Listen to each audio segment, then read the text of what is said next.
Jane, Farah, Fauzia, Efya, Boafoa, Yahya, Alwindo. This is one of the best names I have ever heard. Very multicultural as well. Anyways, this woman is popularly known as Efya. She is a Ghanaian songwriter, a stellar vocalist, and apparently an actress. She has been in a couple of movies like Purple and Single and Married. Efya was born in Kumasi on 10th April 1987 to her mom, Nana Ajua Awindo, a prolific TV personality in Ghana, and her dad, whose name is Mr. Yahya. She mentioned this in an interview with Delay. According to her, he was not very involved in her life and she only met him when she was 23. But there is no bad blood. She had her senior high school education at Yasantawa Secondary School in Kumasi. She went on to get a degree in theatre and music from the University of Ghana. Efya's love for music and talent was nurtured pretty early in her career by her family as well as in church. She explains in her Spotify bio, quote, "Church was a development space for me to develop my voice. It was church that helped me bring out my confidence and taught me how to sing in front of a lot of people." End quote. And considering that her mom herself was in the entertainment industry, I believe she was pretty interested in supporting her daughter in living up to her full potential as an entertainer. In 2008, Efya competed in Chatterhouse's show Stars of the Future and finished in second place. She was right behind another very talented singer, Irene Logan. Her start in the music industry. The first time I heard of Efya personally was through her song Little Things, which was released in 2011. But 2012 was the first year I heard Efya. It would be many years later that I would find out that she was initially paired with Irene Logan in a group called Irene and Jane. They broke up after releasing an album titled Unveiled in South Africa. The album was not released in Ghana, and so it is virtually impossible to find it. Modern Ghana reported that their union was really just sort of forced, that industry people just thought they should get together and they were put together. They went separate ways and Efya was signed to One Nation Entertainment. That was when she started releasing singles like Little Things and Get Away, as well as collaborating with artists like Sao Kodie to kickstart her career.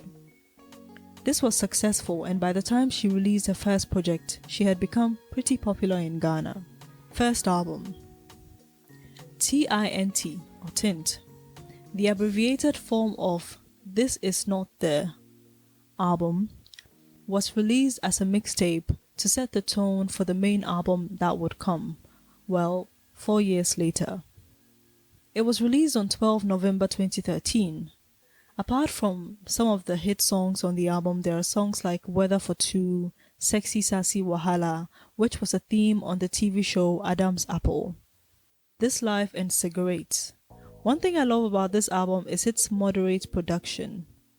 It has a lot of 2000s R&B, neo-soul influence with Ghanaian musical and linguistic inflections and flares. I plan on doing a detailed breakdown of the album, so I will not say much except that Nothing, This Life, and Weather for Two are my favorite songs on the album that did not become hits. Second album. Genesis is her second project and considered her first album. Personally, I see it as her second album. The word Genesis is really just the word Genesis, but personalized with a reference to her first name, Jane. Thus, the genesis of Jane, essentially the beginning of Jane's story. Genesis was released in 2016 on 22nd April and is such a long album. It has 21 songs and is an hour and 21 minutes long. Some of the hits on this album include Jolly featuring Sao Kodie, Forgetting Me, and One of Your Own featuring Bisakede. Forgetting Me was the first single and it has such a beautiful music video with colorful garments. It's probably one of my favorite music videos of hers.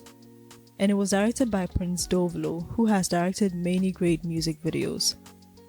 My favorite song from Genesis include Jolly, Forgetting Me, and Life. I think Life is my favorite song by Efya ever. Record label and management. So I already mentioned that Efya's first signing was with Charterhouse. Charterhouse is a production company, maybe the biggest one we have here in Ghana. They are the organizers of the Ghana Music Awards event. I was surprised that they had signed Efya and Irene Logan because I don't think they are a record label. But I guess it was because they were the organizers of the talent show Stars of the Future, which was where Efya and Irene Logan competed and won. She left Charterhouse, went solo and signed to a record label called One Nation Entertainment. Apparently, One Nation is her own record label. One Nation handled the release of both her albums. In 2016, it was reported that she had signed onto Wizkid's Starboy Worldwide, but she clarified that it was just an affiliation of musicians putting their weight together to push their music to the world. Now I'm a bit unsure if the One Nation record label even still exists, but if it does, then she's not working with them anymore. Her last release under the label was Until the Dawn, which was released in 2017. Since then, her releases have been handled by a company called Farm UK. I can't find them on the internet, so I guess they're pretty low-key. Collaborations.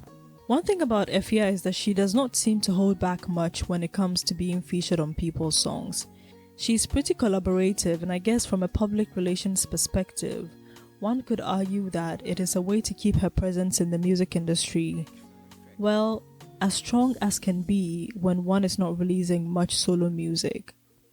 Some of her collaborations include Mr. Easy on Skin Tight, Medical Ankwa Debi, Akwabua Hold Me Down, R2B's Could This Be Love, a personal favorite, Wizkid, Daddy O, Tiwa Savage, The One, Ladipo Voices, and Sarkodie.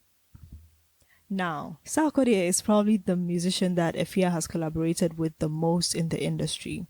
She can be partly credited for some of his biggest hits like Sarah, Wanna Be Loved, probably their biggest song together, I Am in Love with You Now, which is their first collaboration.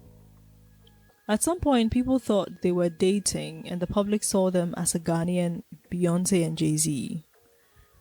This rumor was fueled more when she released a music video for her song Best in Me, which did not feature Sarkodie as a rapper, but as a lover. I believe around this time the rumors got more wild and probably prompted them to clarify that there was nothing romantic happening between them and that Sarkodie was actually in a committed relationship. Oh my god. As a huge fan of both of them, I was so disappointed. But I mean, I love Tracy and I don't think Sarkodie could have ended up with a better person. Shout out to her. Looking back on their relationship, I think that Sark and Efya high-key played along with the theory that they were dating, because it kept people interested in them.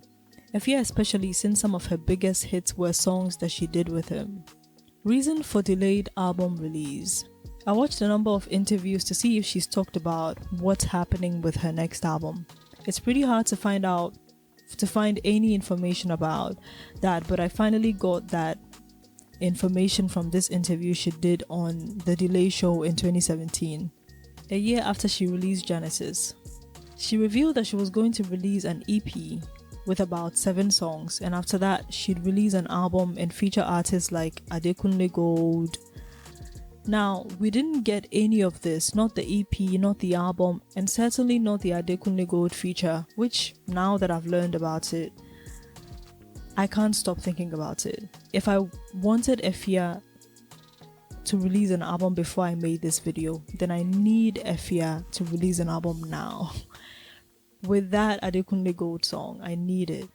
My best guess as to why we haven't gotten another Efya album yet is that there may be some challenges now that she doesn't seem to have a recording deal. But it's been 7 years, Charlie. Ache. On 6th March 2023, Efya shared this image on Twitter in celebration of Ghana's independence. Honestly, this photo is so similar to her album cover for Genesis that I want to believe that the cover, that it's some sort of Easter egg that there's a new album coming. But that's what I thought until I realized that she deleted that post, so I don't really know what to think anymore. She's been teasing something about a big dragon, but I'm not even sure that that is music. During the research for this video, I watched so many of her live performances, and I think I needed to be reminded that she's an amazing vocalist. Now I daydream about a live album on which she compiles a live performance of all hits and some other deep cuts. It's a need, Efya. I need it. Thank you very much. In conclusion, Efya, release that album, please. Our next video is about Black Sherif's depression. See ya!